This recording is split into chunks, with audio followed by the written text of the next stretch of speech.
I am Wonder001, and this is my review of the Afterglow AGU.1S wireless headset. Ever since I got back into gaming a couple years ago, I have been looking for a good headset. While the speakers on my computer are perfectly fine and acceptable, there are some times where I do need to have a headset. While both my wife and I do game, there are occasions where she's playing Guild Wars 2 and I am at a EVE Corporation meeting, so there are times where I kind of need to be able to hear what's going on while she's still doing whatever she wants to do. So my buddy actually had this headset and let me borrow it for a while to test it out to see if it's something I would like. He has his own opinions on it, but these are my opinions on it. So what you get with this particular headset, you obviously get the headset, you get the transmitter, which is attached to the 3.5mm headphone jack, as well as a plethora of other cables, because this headset works with PS3, Xbox, your computer, your mobile device, in some cases your mobile device. I'll go into that a little later. But we'll start off with a general walk around of the headset. It does look like a standard headset if you have looked at these in any way, shape, or form. You'll notice the top here has a plastic bit. That is not adjustable. That does not go in and out whatsoever. It's merely for an aesthetic purpose, which I will show you later. And to start off, that is one of the features that I do not particularly care for with this headset, is this aesthetic plastic piece wall. It is very durable, and you can twist it and bend it and stretch it out. It serves no other purpose except if we press the on button on the left side of the headset, it lights up. And here, I'll turn the lights off for a moment so you get a better idea of what the glowing looks like. So this plastic piece here is for nothing more than aesthetic blue light. Don't particularly care for that. It doesn't serve a purpose and takes away a slight adjusting feature that you could have with another type of headset. I'll bring you over to the front here just so you can see this is the mic boom, again located in the left hand or left ear of the headset. You'll notice it's flashing between red, blue, and green. What that means is the transmitter, which I have on the table here, is not plugged into anything, so it's searching for a signal. I'm going to turn the lights back on for a moment and turn the headset off. You do so by pressing the button located on the left ear, and it turns itself off. Okay, so what I've gone and done is actually plug the transmitter into my computer. So if I turn the headset back on, you'll notice now, I'll turn the lights off again, you have a steady blue on the mic indicating that it has made a connection with the transmitter. Turn the lights back on just so we can get a better idea. I will leave the blue accents on. As I said before, this part up here is just a purely aesthetic blue glowing. With the glowing, I must say there are different modes that you can go through where you have no lights on, just the ear sides on, and or the blue aesthetic headpiece on. As far as adjustments go, you are left with this tension wire which goes over your head and will stretch out. This is one of the pieces, in my opinion, is another downfall of this particular headset. This gets very uncomfortable to wear after a while. This is supposed to be designed for marathon gaming, at least that's all the hype that Afterglow would like you to think. But after wearing it for even an hour, hour and a half, your marathons may vary, it actually became rather uncomfortable on my head, as well as the way that the earphones sit. They sit very snugly. If you'll notice, the cutouts there fit tightly around your ears, which is nice, but if you are like me, well, you might not know this about me, but I wear glasses, and even though I don't have the large frame plastic glasses, this becomes very uncomfortable to wear after a while. It also cuts down on the noise cancellation if you have a piece pushing the foam out of the way. However, even without my glasses on, it was still uncomfortable. I have a very small build for a guy, and the bottom of the headphone would actually sit right on my jawline, and I have issues there. My jaw kind of dislocates every now and then, so that was uncomfortable to wear after a while. With that said, the audio quality of this headset is spectacular. I love it. If you look here where the mic is, there is a little button right there. The mode button will cycle you through. Blue indicates pure audio, red indicates bass boost, and green is immersive. Personally, of all the audio features that it has, I like the immersive feature the best. I get the best audio quality out of it. You will also, if you quick tap the button on the left hand ear, actually I'll turn the light off because that's a little hard to see.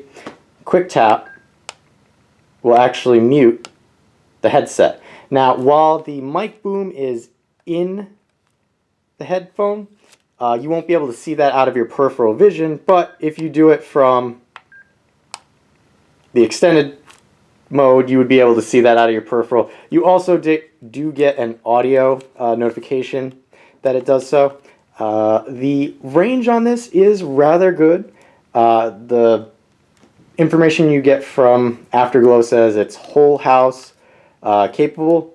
I have roughly a 1,200 square foot condo, and I can, without interference from a microwave or dryer or whatever, I can have my computer set up with this, and I can walk into my bedroom and still get I can still hear audio and communicate with the mic.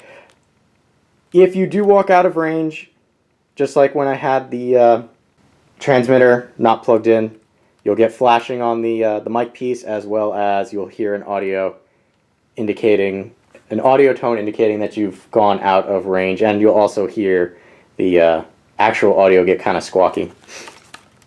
Now, we're going to zoom in on the left-hand side here, only because, like I said before, it works with Xbox, PlayStation, mobile devices, and computers. All of the plugins that you need, here's your USB mini port, 3.5 in, Xbox in. Now, this is a feature that I actually like. Aside from the fact that all of the controls are on the left-hand side, which is awesome because that keeps your mousing hand free. You have, I'll start here, volume up and down, and this is nice, chat and game feature.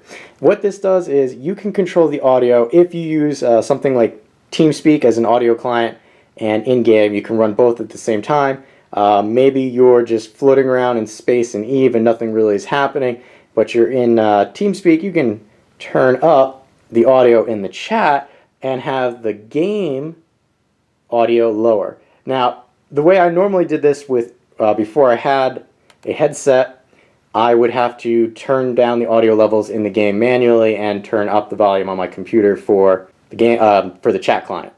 So it is a nice extra feature. There are times where I'm reaching back there and trying to find the dials. They're not textured in any way, so they're kind of smooth. So even if it's in the max position, your finger can kind of just run over it, and you're not sure if it's actually progressing or digressing volume or chat.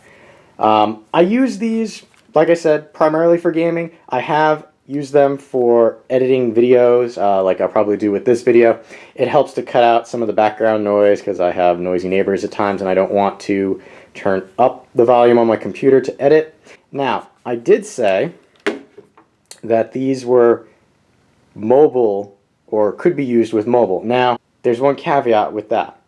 You can use them with a cell phone or tablet or anything with a 3.5mm headphone jack. However, you're going to have to hardline the headset into the phone itself. If you want to use it in the wireless mode, which is what I kind of like to do, have a whole bunch of podcasts on my phone, I want to do the dishes or move around the house freely and not have the phone in my pocket, well, you need to have that transmitter plugged into a USB port on a computer or something else to give it power.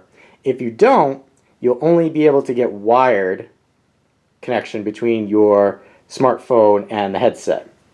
A minor inconvenience, but you know, hey, if I'm gonna turn on my computer, I'm gonna do something else rather than hook up the headset. I mean, I can run it through speakers or what have you. Like I said, minor inconvenience, not the end of the world. There is a newer version of the Afterglow here that doesn't have this aesthetic but durable blue plastic piece. These were rather expensive. Well, not rather expensive. They were about $90. So for a headset, that's not terrible. For a uncomfortable headset that I can't wear for a great amount of time, I'm happy that my buddy let me borrow these because I was thinking about them. I'll probably end up going with a different version. Like I said, the newer version doesn't have this aesthetic plastic piece. It's actually an adjustable thing, which is something else. If you wear glasses, you might notice that your ears are not always exactly centered. So with these, it was difficult to kind of off-center them and still maintain the soundproofness because, again, you're only really adjusting it with this tension wire here, not expand one side and keep one side short to get you a better fit. For $90, are they bad? No. Would I have spent $90 on them? Probably not. Will I spend more money on the new version? Probably. This is expandable and comes with a quick charge stand for them. Again, they're not terrible. They get the job done. They do have features that I like. The audio quality is excellent. The adjustable audio settings is also nice, as well as the mute function and chat to game audio is nice. Like I said, it's really the form factor that I didn't particularly care for, and it seems that they have a new one that takes care of that. Aside from that, audio quality, awesome. Soundproof, also great. So, yeah, if you're thinking about it and you don't have issues like I do with a small head or glasses, save yourself some money. You can get these. If not, I would definitely recommend picking up the newest ones. All right, if you have any questions or comments, please leave them in the area below. And one more of the dark.